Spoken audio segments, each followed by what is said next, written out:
नमस्ते, जय हिंद दोस्तों। दुनिया वाले देख रहे हैं आप और मैं हूं ऋषिराज। दुनिया वाले के इस एपिसोड में हम बात करने जा रहे हैं बांग्लादेश को लेकर। दरअसल बांग्लादेश के हालात कैसे हैं ये तो आपको मालूम है। बांग्लादेश में बवाल है, इसकी तस्वीरें भारत तक दिखा रहा है। बांग्लादेश और भारत के रिश्तों में जो तनाव है वो सर्वाधिक स्तर पर है।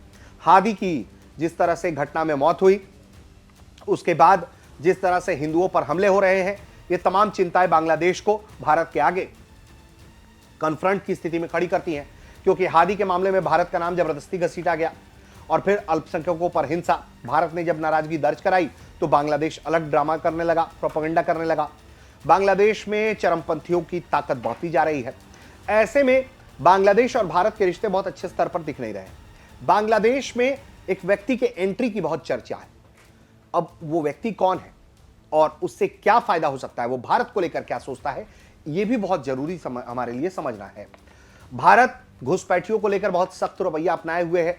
इसके लिए भारत के प्रधानमंत्री, असम के मुख्यमंत्री हेमंत बिश्व शर्मा लगातार आवाज उठाते रहे हैं।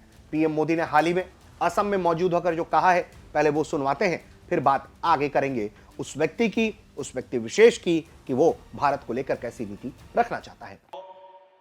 असम और असम के लोगों से, आप लोगों की पहचान से कोई लेना देना नहीं है। इनको केवल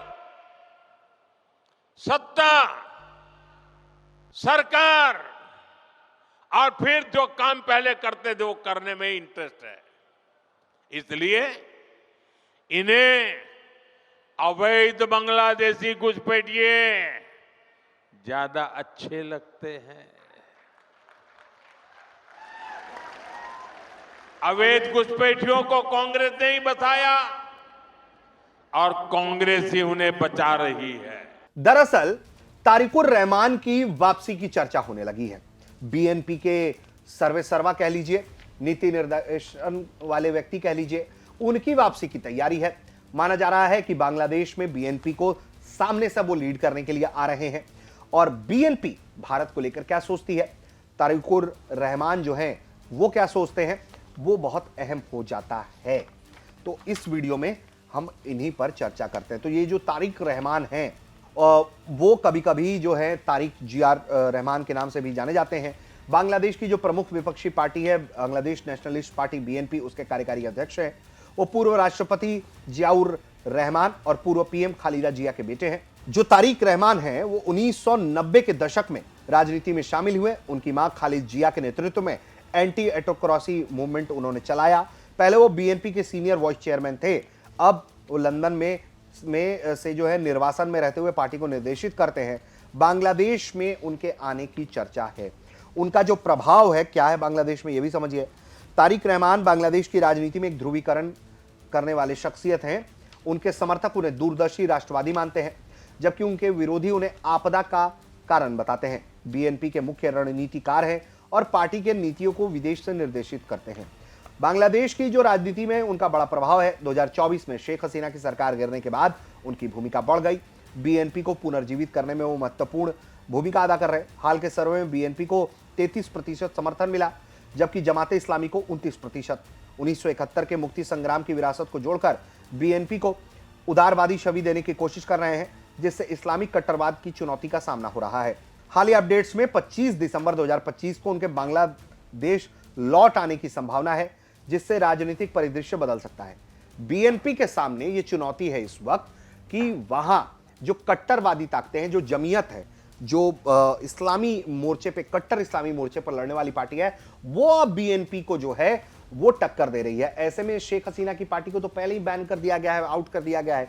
इलेक्शन अब जो है इस जमात और बीएनपी के बीच में है। अब जमात का प्रभाव बढ़ रहा है। कट्टरवादी ताकतें जो हैं वो लगातार अपना पंख फैला रही हैं। इन्हीं कट्टरवादियों को पाकिस्तान और आईएसआई का पोसुआ कहा जाता है। बीएनपी के सामने यह भी चुनौती है। ऐसे में अब जब तारिक रहमान आ रहे हैं और तारिक रहमान आगे क्या कर सकते हैं, इसकी विवेचना करनी जरूरी है। यह समझना आपको जरूरी है कि भारत के सामने कौन कंपटीशन दे सकता है। चूंकि उनकी मां की तबियत बहुत अच्छी नहीं है, वो बहुत अच्छी स्थिति में नहीं है, तो ऐसे में इनके ही कमान संभालने की बात सामने अब आ रही है। जमाते इस्लामी जो है वो बीएनपी को अब अपने खतरा के तौर पर देख रही है और लगातार उनकी वापसी से बीएनपी के कार्यकर्ता उत्साहित हैं। और सबसे बड़ी बात है कि बीएनपी जो है वो अपने आप को उदारवादी दिखाती है, प्रोग्रेसिव दिखाती है। बीएनपी आने वाले चुनाव में 12 फरवरी 2026 को जो चुनाव होना है वो 2024 की छात्र नेतृत्व वाली क्रांति के बाद पहला राष्ट्रीय चुनाव होगा। मोहम्मद यूनुस की जो अंतरिम सरकार है उन्होंने घोषित किया है, लेकिन सुधारों में देरी से अशांति हो सकती है। बीएनपी चुनाव की पूरी तैयारी में है। पार्टी ने पूरे देश में उम्मीदवारों को अंतिम रूप देना शुरू कर दिया है। इसके अलावा तारिक रहमान ने कहा है कि बीएनपी को मजबूत जनादेश के आधार पर सरकार बनानी चाहिए ताकि भविष्य की योजनाएं लागू हो सकें। वो चुनाव को आसान नहीं मानते, साजिशों से सतर्क रहने की बात करते हैं। बीएनपी ने जमाते इस्लामी से पुराना गठबंधन तोड़ा है, अब जमात को वो हराने की कोशिश में है। तारिक की वापसी बीएनपी को मजबूत कर सकती है, लेकिन अगर चुनाव फरवरी में नहीं हुए तो अवामी लीग के साथ मिलकर विरोध भी कर सकती है। अगर बीएनपी जीतती है तो वो कई तरह के वादे कर रही है, लेकिन बीएनपी की जो दावेदारी मजबूत हो रही है उससे कई तरह की बात सामने आ रही है। अब अगर हम बात करें तो बीएनपी और भारत, उनके दो अहम बयान हो जाते हैं, वो भी हम आपको बताना चाहते हैं। तारिक रहमान का मानना है कि उनके लिए बांग्लादेश पहली प्राथमिकता है, भारत के साथ संबंध बहुत जरूरी है। वो पाकिस्तान के मुकाबले भारत को बहुत बेहतर मानते हैं। वो कहते हैं कि पाकिस्तान से संबंध रखने से बहुत बेहतर और अच्छे ऑप्शंस ये हैं कि भारत के साथ अपने रिश्ते अच्छे किए जाएं, मजबूत किए जाएं। वहां वो ये बात का जोर देते हुए दिखाई पड़ते हैं कि देखिए, समानता होनी चाहिए, सम्मान होना चाहिए, कोई बुली करने की ना कोशिश करे। भारत कभी भी अपने पड़ोसी को छोटे देश और बड़े देश के रूप में नहीं देखता, भाईचारे के रूप में देखता है, भाई के रूप में देखता है। तो तारिक रहमान अगर ये बात कह रहे हैं तो उन्हें मालूम है कि इस पूरे मामले में भारत हर तरह से फिट बैठता है। भारत के साथ उनके रिश्ते कैसे होंगे उसको लेकर वो कहते हैं कि लोग बाग भी तय करेंगे, जो जनता है, जो जनादेश है, वो तय करेगा कि भारत के साथ उनके रिश्ते आने वाले दिनों में कैसे होंगे। हालांकि भारत को वो बहुत अहम पड़ोसी मानते हैं, जरूरी मानते हैं। तो एक तरफ ये है।